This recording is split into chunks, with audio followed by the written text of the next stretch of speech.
I have a Sora necklace. Yes, I actually received a necklace from Star Chondrite's parents, of all people. Because they found out that I like Kingdom Hearts and they just got me a present. They didn't have to, but I'm quite thankful for that. And we're starting off immediately with something being opened. Because, hi guys, welcome back, Scatlink here. We're off for more of what's in the treasure chest, the 2019 birthday special. It was my 23rd birthday. It was the channel's 6th anniversary. It is actually the day I'm recording this, so if you click on the link in the card up there, we did some mega party games, WarioWare, so a bit of a wacky time there. A whole hour of all the multiplayer stuff, other than one, but there's no much point on doing that particular one. But yeah, I just wanted to immediately start off because I was already wearing the necklace, and yeah, we don't normally start off like that, so yeah, we've got actually a couple of, quite a few things to show off actually, because wasn't actually expecting a lot. I didn't have like a lot of ideas for my birthday literally at all, other than, well, I did get one, but there wasn't actually that much that I was after, and I was unintentionally spoiled. That's the only way I can put it. So, I think we're just going to keep on digging into this box here. I mean, there's not a lot in there because it's mostly small stuff, because some of it can't fit in there with all the other stuff in there. But yes, we're going to be getting back into this. Well, not first item.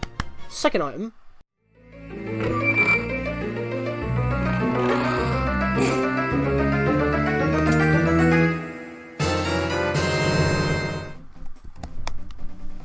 Oh, big box! Look at that! This was one of the two things I was actually after, and Star Chondrite got me this, and that's because she's into all of her manga and like with Yu-Gi-Oh and Pokemon and all that. I'm in The Legend of Zelda. It is the full manga set of The Legend of Zelda, all of those, and the artwork is absolutely amazing. I've seen these before in like comic stores and all that, as well as Amazon. I think that's where she got it from. You got like literally 10 volumes, effectively 10 volumes. You've got Ocarina of Time 1 and 2, as well as Majora's Mask, which is technically number 3. It is part of the same story apparently. And then you got Oracle of Seasons and Ages. Don't know the order. And you got Four Swords, which is a two-parter, which is actually kind of interesting. Four Swords isn't actually that long. And you also got what was it? The Minish Cap, A Link to the Past, and then oddly Phantom Hourglass. There's no Wind Waker there. You see, there's no Wind Waker there. I don't know if these are choice ones. I don't know if there is a manga for every game, or maybe 2 sets of manga for every game. But yeah, you would actually read these, you know, right to left backwards. You know, so you start at the back here. And because it's not the same thing, so you would start at the back and you read it that way, and you go down the panels as such, so you just like, you know.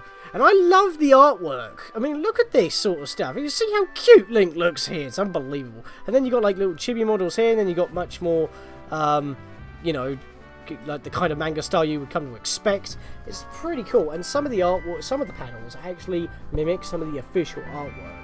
So it's just like such a good thing. I mean, I believe that is also based off of official artwork. See, it's just bloody awesome. And I've already got through the entirety of the Ocarina of Time story. I haven't done Majora's Mask yet, so yeah, that is very like awesome and nice. I don't read books much, I will admit, and the only as you can see, the only book that I have behind here is Hyrule Historia. And I don't have the encyclopedia book, I don't have the artwork book, but the artwork book is just that, the artwork, you can see them all online, but it's nice to have the actual book. And, you know, I've got more than enough walkthrough books, like this one down here, Ocarina of Time, because, you know, that's got all the official artwork and all that. It's got, like, all the stuff. I've got, like, a Wind Waker strategy guide behind there, right underneath Hyrule Warriors. I've got the Skyward Sword and Link Between Worlds, cheap walkthrough books, Spirit Tracks. So it's like you can get all your artwork officially by other means, but that book just literally has it all, including some of the unreleased bits as well, which is pretty cool. I mean, like the Hyrule Historia has Hyrule Warriors stuff as well. So it's like those kind of like concept arts that you don't normally see. You get those as well. So all that is pretty cool. And I don't read manga much. I don't read books much, and that pretty awesome. And this is yet and something else that Stella Condrite got me, mainly because that she's got the very game herself. Pokemon Let's Riff Eevee. Now I call it that because I'm only made it to Viridian Forest. Just did some Caterpie training to get myself a Bulbasaur, and yeah, the game is even though I've only done about like what 3 battles and 2 of them are with your rival already. It's pathetically easy. It's like, by the time that you've caught, like, even if you don't, like, catch a lot of Pokemon, as soon as you've caught, like, at least 1 of each type of Pokemon, you're already strong enough to one-shot your rival every time you bump into him. It's like, when you face someone, it's like they just caught the Pokemon, and they're like, oh yeah, battle me. And it's like, come on. It's like, it's so easy, it's unbelievable. I mean, it may get a bit more difficult. I mean, they've got the Master Trainers in now after you beat the game. But yeah, still, this is quite cool because I actually prefer Eevee over Pikachu, funnily enough. Even though as a stickler for the originals, I would have a remake of Yellow. I prefer Eevee, not because it's cuter, but the voice acting is for Eevee is newer. It's more up to date. It's more better. And even though obviously Pikachu sounds more up to date, it doesn't have that kind of cute little squeal kind of charm that you get. Like, I mean, the easiest one comparison I can draw is Pokemon Let's Go, Pokemon Hey You Pikachu for the 64, because I watched Nella just play that, and that's what I remember Pikachu sounding like. It sounds too basic now, and it didn't seem to appeal to me on Pokemon Let's Go Pikachu. And not only that, but Eevee gets more, like, it basically has more content anyway, because it's got like more cosmetics for both you and Eevee, which includes all the evolutions beyond Gen 1, and that's a bit insane. Apparently also Eevee has a few more moves to choose from, even though I believe Pikachu gets a special flying type move, because, you know, Balloon Pikachu, Surfing Pikachu, apparently those are actually like part of the game. In this case, obviously I probably won't get a Surfing Eevee, but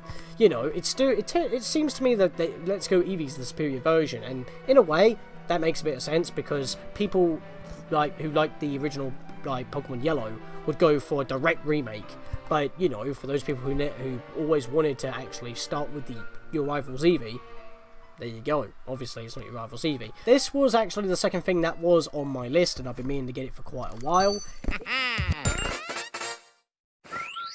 It is Tales of Vesperia, the Definitive Edition, specifically for Switch. Yes, this means I miss out on achievements, but if I want those achievements, I'll just continue playing on the Xbox 360 version, because apparently they're not changed. Because that's the only reason that I got an Xbox 360. If you remember before, I've got a little bit of a library now, like the Star Trek Legacy, Banjo-Kazooie Nuts and Bolts, what was it? The 2 Naruto games, Broken Bond and Rise of a Ninja. I can't remember the names, that's why I'm looking down there. But because that's pretty much like the adventure, more focused version than Ultimate Ninja Storm 1. Because Ultimate Ninja Storm 2 and onwards actually had an adventure mode, which is kind of funny. So yeah, but yeah, going back to Tales of Vesperia Definitive here, I'm gonna probably play it a lot more on the go, because I don't play it on the Xbox much. But from what I've been playing so far through the beginning, because I've only just left the first city, get through the tutorial bit effectively and get stale. When it comes to the combat, I'm actually playing it a lot more strategically. Like if I'm not going to be able to get my attack off quick enough, then I block and then I attack, and like just do like methodical combos, play it out. I don't just go in swinging like I usually do. Maybe it's because I got better since playing it, because I haven't played many Tales of games, the only other ones being Tales of Symphonia on Steam, which I haven't played much of at all, as well as Tales of the Abyss on my 3DS. So I'm actually quite new to this series, but this I was introduced by Nella, mention her again. And yeah, but it's like, and I watched her entire Let's Play, and that's what got me into this. This version, however, I mean, it'll probably apply to Xbox One and PS4 anyway, because they're the superior versions. But I can confirm, 60 frames per second, both on TV, but basically on docked and undocked. So that's insane, and that's a lot better. And you can restore the original the original font. You have 3 different types of fonts to use. One of them is similar to Twilight Princess HD. One of them is just like the basic PC one that you have, so it's compatible with all PCs, which is what it is, even if you haven't loaded your file yet. But I believe it's font 2, which is basically the original font, and I changed it to that because that looked off-putting to me and it just looked weird. And obviously, you know, you can download pretty much all the DLC for free if you want to. I mean, you can get the in the game because it's the definitive edition, which is based off of the PS3 release. That was Japanese exclusive, but now it's all fully translated, which is awesome. Play it in English, obviously, because I remember the English voice acting the best. And yeah, it's 60 frames. That's cool. You can get all the costumes in the game, or you can just download them to get them early, which I did because I don't know where the hell they are. There's a lot of content in this game, and I don't know if I'm even going to be able to complete it 100% because, you know, it doesn't track that sort of stuff. I mean, even secret missions kind of lose their luster in the Switch version because there's no actual achievements, and I don't think there's a way to check it. But funnily enough, against the first Zagi fight, I did manage to get the secret mission. I don't even know what I did. I checked my grades and I couldn't figure it out. Maybe it's so that this Estelle doesn't get comboed too often and he focuses on you more. Maybe. Not entirely too sure, but I got it. So that's pretty cool. So I've only just started this. Gonna get further into it. Don't know how far I'm going to get through it. I didn't get very far in the Xbox version. I'm about level 30 and I'm at the Colosseum. Ooh, how exciting. This is great. Oh boy. We've got a lot here. Might want to keep an eye on the one of the corners of the screen. We've got a lot here. So we've got a box. And then we got another box. And then we got another box. And then we got another box. Not enough space. We got another box. And another box. A box. Another box. And another one. And another one. And another one. And another one. Another one. Another one. How many Pokemon card boxes can there possibly be? This is all Wilfon's, This is all Wilfon's. These are all his cards that he didn't actually want and he just gave them to me as a birthday present. In fact, to be honest, it wasn't really a birthday present. He did actually say at some point, I don't have any cards. You want them? And it was like, no, sure, I'll just have to pick them up at some point. The months kept going by, and I just never did. And I knew there were a lot of cards, because I was going to drive down and just stick them in my boot, instead of lugging them all back, because there's a lot here. But he did it for me for my birthday, and I say, thank you, dude, because you really needed them off your hands, because this is a lot. And I'm balancing them on my little desk that I got, my tray I got here right now, so you can see the chest. So yeah, so I guess so first off, we've actually got one of the usual collector tins that you get here, which is Solgaleo Necrozma, the fusion from Ultra Sun. And like I said, I haven't played much of Ultra Sun, Ultra Moon. That's it just didn't interest me. I've got Ultra Moon because I had Sun, and yeah, I just kind of stopped after getting past the first island. I landed on the second island, and I just stopped playing, haven't touched it since. If you guys want me to do like maybe a Wonderlock on that game, it will give us more 3D content to do. If you guys want me to do a Wonderlock on Ultra Moon, let me know, because that will probably be the only reason why I would go back to that game, and it would actually make me play all the way through it. And when it comes to Pokemon games, unlike other games where I like to, you know, cover all the story and collect all the collectibles and stuff, Pokemon's different every time you play, because you may have a different taste in what team you want to make. So, you know, that's a thing, and if making a Wonderlock, that would just change the team even more, and we can just cover the whole story, and we're going to make a little Let's Play out of that. Let me know if you guys want to see a Pokemon Ultra Sun Wonderlock. I haven't even done a Wonderlock before, but it's basically catch a Pokemon, you Wonder Trade it, see what you get. So that will probably be quite interesting. But yeah, so we got an empty tin here, so no cards yet. Where do I put this? I put it on the floor for now. But yeah, so yeah, next box, which actually has nothing in it. But, you know, these are still nice. These are collectible boxes, so you know what, I am going to keep them safe. This is the basic Pokemon Sun and Moon box, and it's got Solgaleo on it. That's pretty much all it is, and that's pretty cool. I can pop it up there along with my Pokemon Sun with the steel tin, the steel bookcase, so that'd be cool. I mean, since I have Sun, it doesn't stick out, and even though I have Ultra Moon, I have Ultra Sun, that can go with the tin, or I can use the tin for Pokemon game, well, actual Pokemon trading card storage, so that's pretty cool. But here, okay, so here we've got Tapu Koko, I think that is? I kind of forget. Most of these are going to be the latest gen box sets, so let me too despite that. This is Sun and Moon Guardian Rising.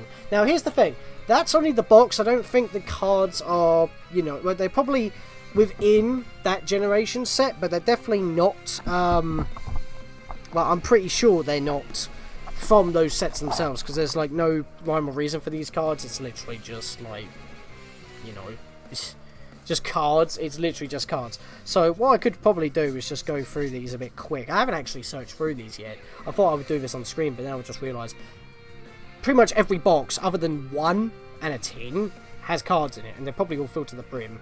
Although I do like how the energies look now. I will say this, my cards are out of date. I stopped collecting Pokemon cards years ago, so these, actually having these is actually really good for me, because now I can rebuild my decks and they will be up to snuff, because these are the latest cards. The old cards, like, I think the latest cards I have were borderline early Gen 4. Well, when I say Gen 4, I mean like actual generations in terms of the main Pokemon series, not terms like box sets or card booster pack sets or anything like that. No, because there's so many gens of that. It's like, this is what, Gen 20? I don't even bloody know. But in terms of the core Pokemon generations, these are like Gen 7, so I had cards that were like early Gen 4, and even then, before then, the latest Gen 3 cards, I believe, were the E-Reader series, and they were my latest cards that I remember the most, so that's a thing. So, I'll have a quick little search here. We've got Heat Rotom. I mean, look at this. Heat Rotom. Basic card. 90 HP? 90 HP? This isn't what I'm used to. If the camera would like to focus, please. Thank you. That was delayed. Rotomotor with a Heat Blast of 80. With no drawbacks. Don't have to remove an energy card. Don't have to flip a coin. Don't even take recoil damage. It's just a solid 80. For free energy, I could slap one fire energy and a double colourless from the original cards, and that would work. And that's a basic! I don't even need a normal Rotom for that. The only Pokemon that I can think of that would top that right now would be my Kabutops EX. And that's Water Dark. That. And that's got a type disadvantage, because that's weak to water. That would trounce my EX. Just hit it twice, bang, done, gone. That is ridiculous. See, this is what I mean by my cards are out of date. I do have a couple of up-to-date cards. I have like a EX Machamp. I might show that off at some point, but it's also a basic. How is a Machamp a basic? You have to evolve it from Machoke to Machamp. Why is it just because it's an EX, which is broken, by the way? It's even more broken because it's a basic. I don't even have to evolve into it. My Kabutops EX, I have to evolve into. That's not fair, man. I've spent so much time on this little deck of cards in my hand alone. It's ridiculous. There we are. There's my first Fairy energy. I think that's Fairy, is it? Or was that Dragon? I don't know. I never had those two energy cards. That was before my. That's when I stopped. Power Pad. What does that do? Shove two supporters. Yeah, we could be here all day. I guess what I'll do is that I'll search through these. If I see any good cards, then I'll cut in. If not, we'll move on to the next box, because I've got to show what the boxes look like as well, because they're nice and collectible. Here's a Jinx. It's actually pretty respectable in terms of the old cards, in terms of HP and damage output. I mean, yes, it stops the opposing Pokemon from retreating, and it does have quite a cost, so this is actually a pretty balanced card, in my opinion, I'm not going to lie. But still, that Rotom would trounce this card, and I believe it's from the same era. Hey, it's Old Ember. It's not a Mysterious Fossil, it's an Old Ember, so it won't have HP. That's pretty cool. I can get my Aerodactyl back. Just read the card, actually. It works a lot differently. You actually just search the bottom 7 cards of your deck for Aerodactyl, and you put it in. So you're basically just summoning it, if it's in that part of the deck, and if not, then it's a waste. So it doesn't go into a bench and then you evolve into what it should be. You literally just find what you need and then you put it in. That's actually a lot better as well. Because, you know, I don't want to, like, put a 10 in and then it's like, oh, now I have to sacrifice it. And then you pick out your Aerodactyl and then you're dead. My Aerodactyl, obviously, is the very first Aerodactyl. Not gonna be good. Just to speak volumes, this is a basic Dark Energy card. I didn't have those, I had to use specials. The reason mainly being is that, obviously, when I had, you know, those cards at the time, Dark type Pokemon cards weren't really a major thing, and even then, they either convert all energy that you put on them into that type anyway, but then that's a waste of a Pokepower. Like I said, the old cards, man, why not just give you, if you're going to introduce a new type into the Pokemon trading card game, just have the basic energies. Steelix Spirit Link. Your turn does not end if the Pokemon this card is attached to becomes Mega Steelix. EX. Megas or EXs? Can they not just be normal Mega cards? Do you really have to make them EXs as well? That seems a bit overkill. That's like Mega upon Mega, in a way, in terms of like how the cards are. But yeah, that's the card, if it wants to focus. I don't know why, my camera's a little bit slow on focusing today. I'm going to have to keep cutting if it's going to take that long. And that was not even half that box I've gone through. I know I haven't cut, I don't know how much I cut out there, but I know for a fact I've just spent about 10 minutes sifting through that box already. That's a lot of cards.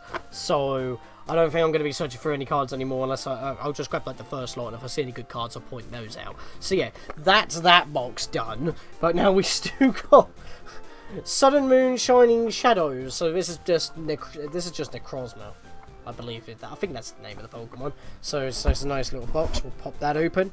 I see some energies immediately, and a foil. It's not. I always called them shinies. They're called foils. Foil Sork Basic. So it's 90 HP, Quick Guard, and Brick Break for 40. Attacks damage isn't affected by resistance, so that is, well, just like breaking a brick, kind of broken. But yeah, that's insane. I mean, oh my lord, really? Really? It's got 100 HP! These are broken, man! How do you make these Pokemon battles last so long? They deal so much damage, yet they have so much HP. If you go against anyone with any old cards, there's no point.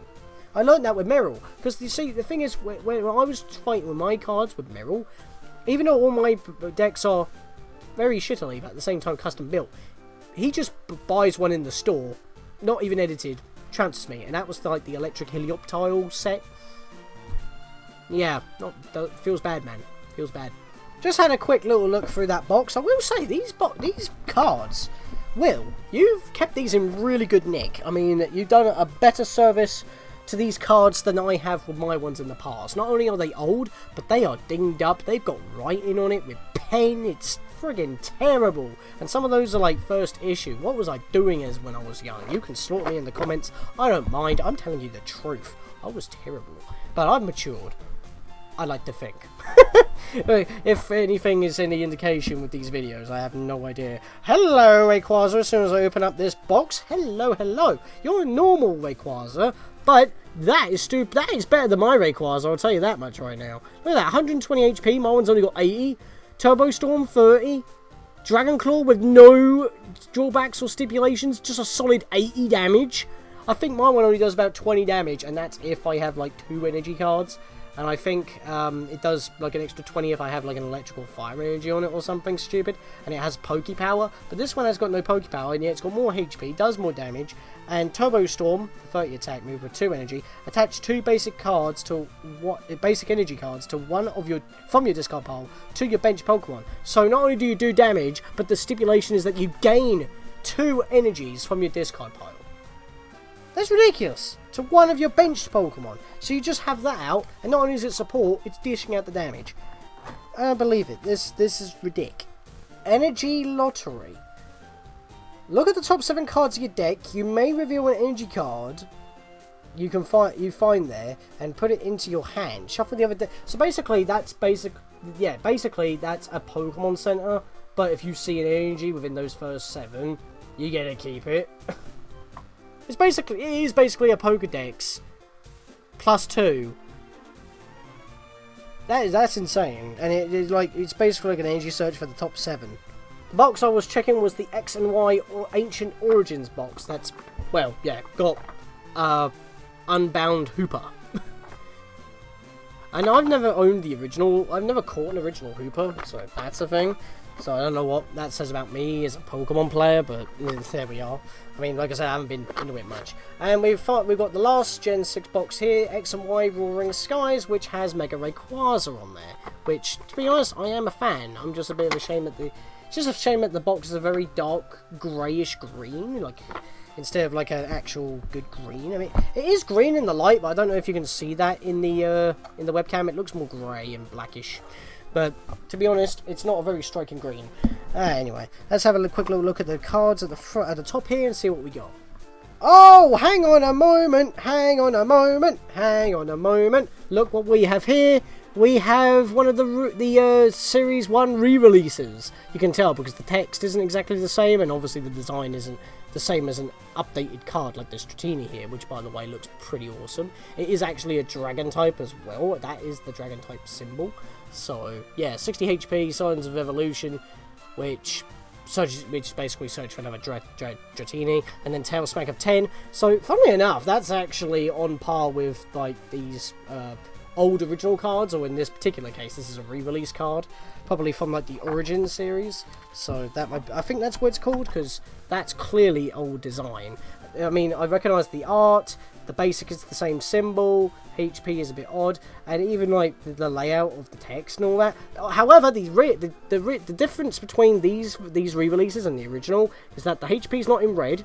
The HP is also thinner and a different text, which I don't actually understand. Maybe it's to differentiate it better. And not only that, but also they'll have updated moves, HP totals, and damage totals. So this one doesn't have conversion, it has conversion free. So it's been updated, so it's a lot more free. But other than that, that's kind of a thing. So that's actually a very nice find. That's actually a good way to like end off this, because there's a lot of cards and I'm going to have to sift through them. I want to know, Will, did you stick any EXs or Megas in here? I've never used a Mega, but I mean, I know that there's also Fusions now. I know that there's Link cards, and there's also cards that are basically equivalent to Z moves. I think they're called GX. They're just basically like those old TM cards that I used to have, like the hidden boxes or whatever. They just add a move to that Pokemon's move pool so you can use them. So I don't know, and obviously those G-Force cards you can only like use them once or something, like a normal Z move. But yeah, that's pretty much it for that point. So I need to go search for those cards a little bit more in my own time. I was going to do it on this video, but I've already been recording for 40 minutes and I've got a lot of cutting to do there, because I wasn't even checking the entire boxes at that point, and then still taking a while. So yeah, I've got a lot of editing to do for this one. As I said, I didn't expect this many prezzies. I was only asking for 2, and it was like that and Tales of Vesperia, and I wasn't even expecting the manga set, so that's pretty cool. I actually feel spoiled this year, and I wasn't even asking for much. And you know what, I want to say thanks once again. And you know what, we had a good time anyway. We got pizza on the birthday, we had everyone come round, we played a bit of Wario Mega Party games, played a bit of Smash.